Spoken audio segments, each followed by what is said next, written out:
Summer, summer, summer, summer, summer, summer.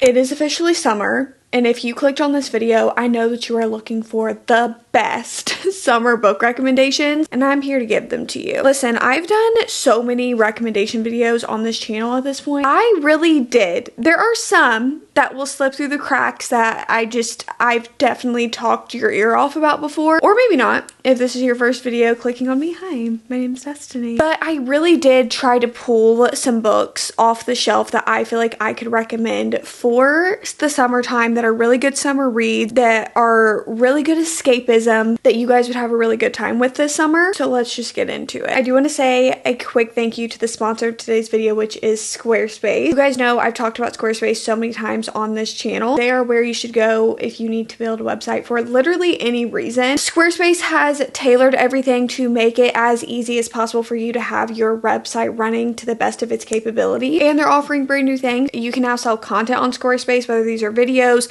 blogs, courses, whatever it may be, and you decide whether you want it to be a one-time purchase or an annual fee. They're also here to help bring in traffic to your website with the email campaign. They help you build email campaigns that you can send out to people to bring them back to your website to keep that traffic coming in. And they have the best analytics. That way you can really break down exactly what is working for your website to keep it running. If you guys are interested, head on over to squarespace.com to start your free trial. And when you guys are ready to launch, head on over to squarespace.com/DestinySaidWell to get 10% off your first purchase of a website or domain. As always, thank you so much to Squarespace for sponsoring today's video. I need a drink of water first. I really went looking on my bookshelf, split everything up into kind of different categories. So the first one I'm going to start with is fantasy. Now, I always have a hard time like pulling fantasy reads just because for me personally, as a reader, I feel like I am such a big fantasy reader in the fall and winter time. But I also feel like that's because I'm not primarily a fantasy reader, and I know that there are people who just like to pick up fantasies whatever time of year. I have a few that I picked up that I feel like really work for the summertime, where they don't necessarily have a very specific backdrop to them. First up, I have Assistant to the Villain. Now, this is a story that follows Evie. She becomes the assistant to the villain, and the villain obviously is like hated in their community. I would describe where she lives like a story tale kingdom. Like if you imagine almost like a Disney princess type kingdom, like how they show in the movies, like that is how it is described. However, this is an adult fantasy book, so there are descriptions of some pretty serious things, heads hanging from the ceiling, but not in a dark way. It's almost in a weirdly comedic way, which I never know how to describe that because it doesn't sound like that would be comedic at all. But it's very funny, it's very witty, it's very quirky, and it's ultimately a really, really fun time where you almost feel like you're reading just like an adult storybook of sorts. Next up, I have The Bridge Kingdom. I actually have not continued on with the rest of the books yet in this series, but with this one, I remember one of the things that I loved the most about it was just the descriptions of the world around them. It's very much, I would almost describe it as like rainforest, like beachy, kind of that vibe. So I feel like that backdrop of the story specifically can be very enticing to read during the summertime. But also it is a enemies to lovers, kind of like forbidden romance feeling. She has basically been raised her whole entire life to kill him, to marry him and kill him, and that is what she is sent over for. And that is the storyline that you are following. If you want an experience where you literally like sit up in bed reading it, that is what happened to me reading this book, and that has never left my mind. Now, this next one may come as a surprise for some people because I feel like the number one critique said about this book is about how slow it tends to be in pacing. But if you are somebody who just wants to buckle in for a story of a lifetime, then I would definitely recommend The Invisible Life of Addie LaRue. This has been one of my favorite books since I got heavily back into reading back in 2020. It is a very unique story of Addie LaRue. That is our main character that we are following. Our story begins in France in 1714. Addie makes a deal with the devil essentially because she does not want to be in this marriage. She wants to be her own person. So you follow her life throughout years up into modern day of what her life looks like. You kind of get some back and forth. It is also a love story of sorts, and it is just so beautiful and a story that has always stuck with me. This is the last one for our fantasy books. Definitely probably the one with the least amount of recommendations. That is The Book of Doors. I actually read this last year kind of around August, so it was definitely still the summertime. A experience that I want to share with you guys is, I don't know if I still have the picture. I don't know if I've ever had the picture. I think Isaac has always had the picture. I took this book with me to breakfast one day as we were waiting to be seated, and I literally had my jaw on the floor as I was finishing this book.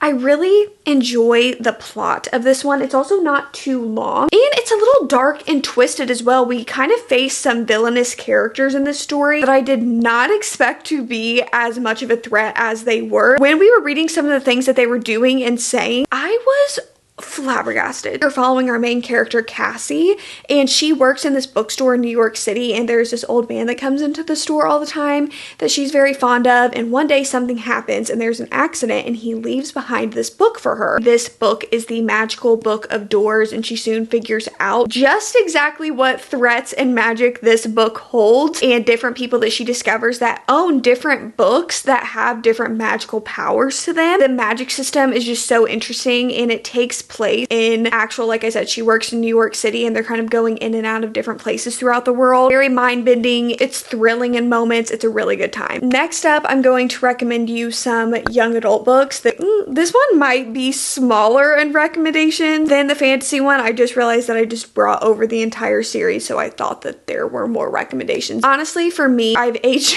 out of young adult books. I don't really read those anymore. I have a hard time kind of finding recommendations for those. However, I say if you want a really, really good, fast-paced graphic novel series that you can literally fly through within a day. Not saying you have to or should, but if it's just one of those days, maybe even like a rainy summer day, and you're wanting just a super cute, fun, quick read, I would recommend the Heartstopper series by Alice Oseman. These books literally are like cotton candy. They are so sweet, you could get a cavity. I'm not even joking, no matter how cheesy that sounds. These books are just so cute. I love the art illustration in these as well, and I feel like they are perfect reads for the summertime. They are just so much fun. It's funny because the other three young adult books that we have are all kind of like mystery thriller-esque. First of all, we have The Grace Year. If you are somebody who really enjoys the show Yellow Jackets, then I feel like you would really like this vibe, because it is also about a group of teenage girls that are forced into is it a year?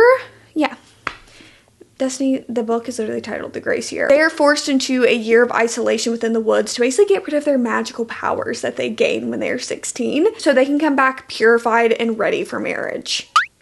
Things just get pretty interesting. This is kind of the same vibe with Wilder Girls, I would say. This book actually got a lot of hype, like, back in the day on Book Talk. It's about these group of girls, and they go to school on this island, and it's like kind of forest and stuff, and an island surrounded by them. And slowly, first the teachers die, and then there is this sickness that starts infecting all of the students, and now the girls are left isolated on this island by themselves. One of the girls goes missing, and so our main character needs to go find her and starts kind of like unraveling this mystery. Again, it's kind of that same sinister vibe, this kind of like alone on an island, where I feel like it's a really good like twisty turning time for a summertime read. Lastly, I always recommend this one, and every time I go to recommend this book, I always get so surprised that this is the same author of Anna and the French Kiss series. There's Someone Inside Your House. Do not watch the Netflix movie. The Netflix movie is just honestly not good, but also it's not a good adaptation of this book at all. If you are somebody who really enjoys like slasher film, I feel like you would really like this one. You're following our main character, and basically she had to recently move to this small town because of this incident. There is a murderer on the loose that is getting to the kids of the school. You're kind of trying to put the pieces together, like why these are happening to these kids and like who is behind it and what our main character adds into the story. And it just gives those like summer slasher vibes. Okay, while we are on that topic, I do want to recommend you guys some like mystery thrillers. I feel like that's also some really fun reads during the summertime. I'm looking for some good ones myself. First of all, I have Bunny by Mona Awad. Now this one is more almost like psychological horror in a way. It's a little disturbing. I read this one summer, like a few summers ago, and it has always stuck with me, but I feel like it's a different fun type of read for the summertime. You are following our main character and she is at this college. So it's kind of also giving dark academia. So you could also save it for the fall time if you wanted. She is in this, basically it's kind of like a sorority. All of the girls call each other Bunny. It's very, very peculiar, and it just gets even more peculiar as you fall down the rabbit hole, if you know what I mean. This book will leave you looking at a wall wondering what you just read. Next up, I have Murder Road by Simone St. James. It's July 1995. This newlywed couple is trying to go somewhere on their honeymoon, and they end up driving down this road late at night, and they come across this scene that is very peculiar, and they kind of get mixed up in it. They are now like brought into questioning and stuff for this thing that happened, but then they slowly start to uncover these secrets of Murder Road and kind of what has been going down there. And I feel like that backdrop is perfect for like a summer read. I read it last summer and I really enjoyed it. None of This Is True by Lisa Jewell. This is genuinely one of my favorite. I would call this more of like a mystery. Lisa Jewell is known for having more kind of like of a dark edge to her books, where I would describe it more as like kind of leaving the book with maybe a dark feeling attached to what you just read. This one is such an interesting plot in the way she plays with it and plays with perspective, because some chapters you get little breaks where you kind of see this Netflix documentary that is being shot about this incident, because you are following two women. You have Alex Summer, who runs this very popular podcast. On her birthday, she runs into Josie, who is her birthday twin, and then they end up running into each other again when Alex is picking her daughter up from school. I can't remember exactly what Alex makes her podcast about, but it's about like specific women and their story. And Josie tells Alex, like, I think I would be a very interesting candidate for you to talk about on your podcast. And of course, Alex finds this just a little bit peculiar, but with all of the best mysteries, they ignore a gut feeling and they decide to go down this road with her. And so you kind of get these chapters of kind of seeing the podcast transcripts. There's a Netflix documentary being made about the whole entire incident. You're also reading chapter point of views of the characters themselves. It is such a good book. I've also heard that it is a really good audiobook if you guys want to audiobook this one. Next up, one of my favorite thrillers that I do just feel like I have to recommend every single summer, because I love the like blood pumping in your chest feeling that you get when reading this book, and that is The Last Word by Taylor Adams. It just kind of takes place within this one night, and there is a storm. She is kind of isolated in this house, and she reads this book. She gives it a 1-star review, and essentially the author does not appreciate that and starts stalking her to literally kill her. This one is perfect for the summertime. This one is more of a cozy mystery, but I thought throwing it in there would be fun. That is Finley Donovan Is Killing It. You're following Finley Donovan. She is now a single mom dealing with just the worst, you know, ex-husband ever. She is an author, and basically she goes to meet up with her agent to talk about a new book deal that she's trying to work out. A woman overhears her and mistakes her for a hitman of sorts, and so you go down this road with Finley of like just kind of like trying to play with this idea of carrying out this thing for this woman that has hired her unknowingly, knowing that that is not what she is. And it's honestly just a silly time. The House Across the Lake. This one I feel like honestly is just also a little bit like emotionally complex, a little bit, in which we're finding our main character and kind of what she's dealing with, but then she starts noticing some weird stuff going down across the street, but people kind of don't think she's the most like sound of mind herself, but she's like bound and determined to prove that there is something weird going on across the street. Our second to last genre that we're going to be talking about today is some fiction books. This is like one of my top 3 genres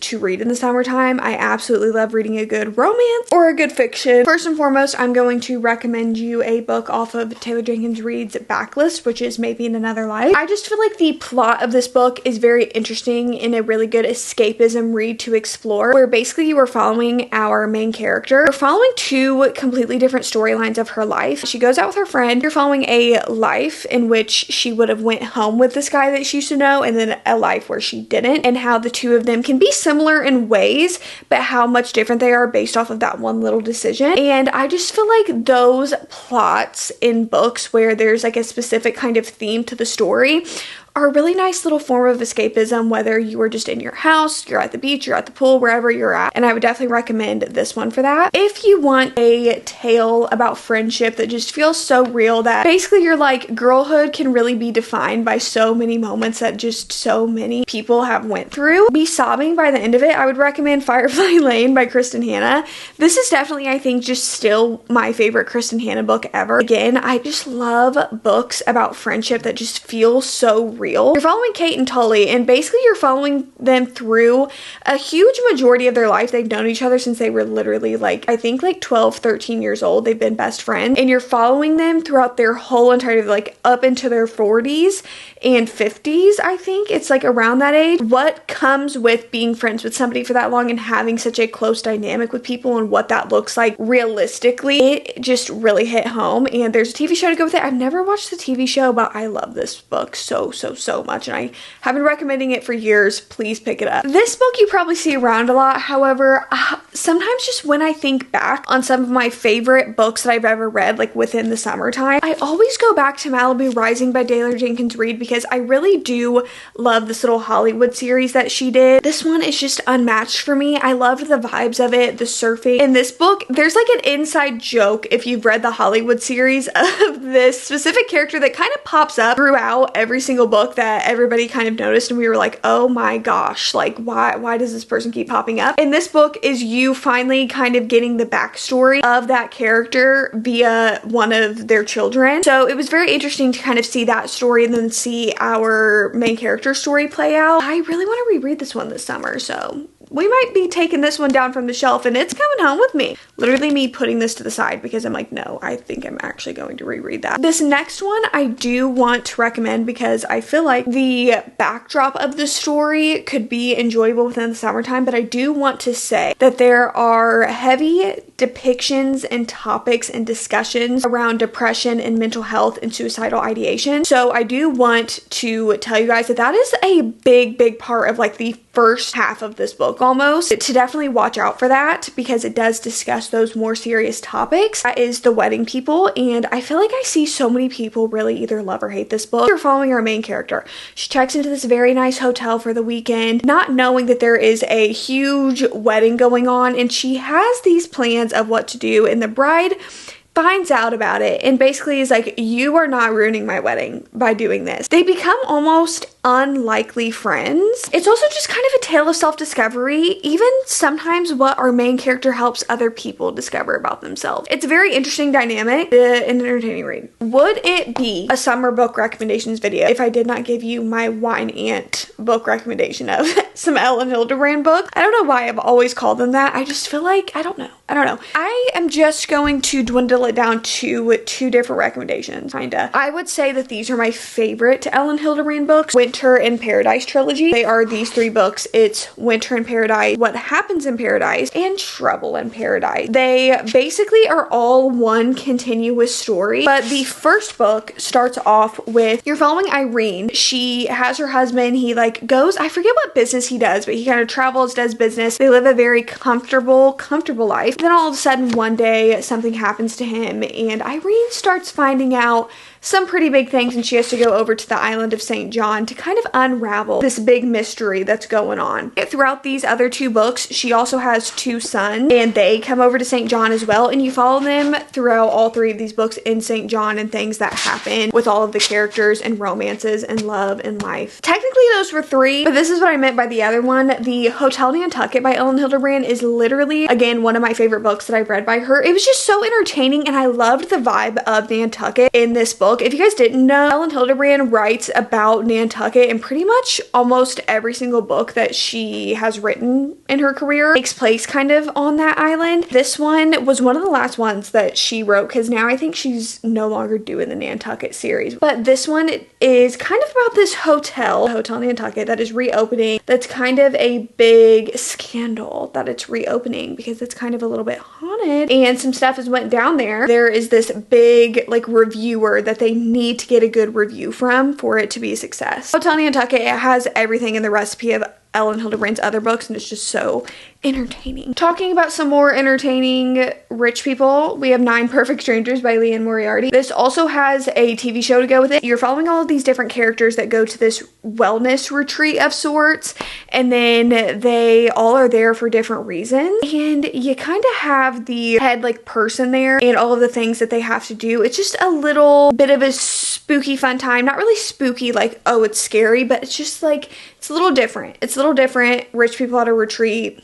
Again, a juicy fun time. Next up I have Mary Jane by Jessica Anya Blau. This one I really love. It's a coming of age story set in the backdrop of the 70s, so you know that that's right up my alley if you know me. It's in 1970s Baltimore, and basically you're following 14-year-old Mary Jane. She gets this job to babysit for this family that is new to the neighborhood. Through their eyes, she is then introduced to so many things that her family does not talk about and that she has had no clue and idea of, especially in the time of the 70s. And so it's a very interesting story of one, just coming of age at that time, just period, but also being introduced into a whole entire different world that you literally had absolutely no clue was out there. It takes place in the summertime. They do some summer activities. It's a really fun time. Lastly, this one's a little bit more emotional, romantic, and it's definitely not one for everybody. I will say this, but that is Talking at Night. To give you a little bit of context, this is compared to Normal People. I'm not comparing it to Normal People right here, right now, because I feel like that's a little scary. It is about Will and Rosie, and you're following them from the time that they are in high school all the way like through kind of a lot of years of their life and what different forms their relationship takes throughout different phases of their life. It's one of those books that are just so interesting to kind of look at the human dynamic of love and what that means and how that shows up in different forms and, you know, communication and what that looks like as well. Okay, everybody, we have reached our last genre recommendation, which is of course romance. First and foremost, for my age gap girlies out there, if you're wanting an age gap romance that's set in a Sicilian villa, then I would recommend Problematic Summer Romance. If you guys like Ali Hazelwood, I feel like you would like this book because it has that, you know, just true Ali Hazelwood feel to the book itself. I feel like the cast of characters that you have in this book work really, really well together, and it was just a really fun read. Next up, I have 7 Days in June by Tia Williams. This one, we are following 2 authors, and they met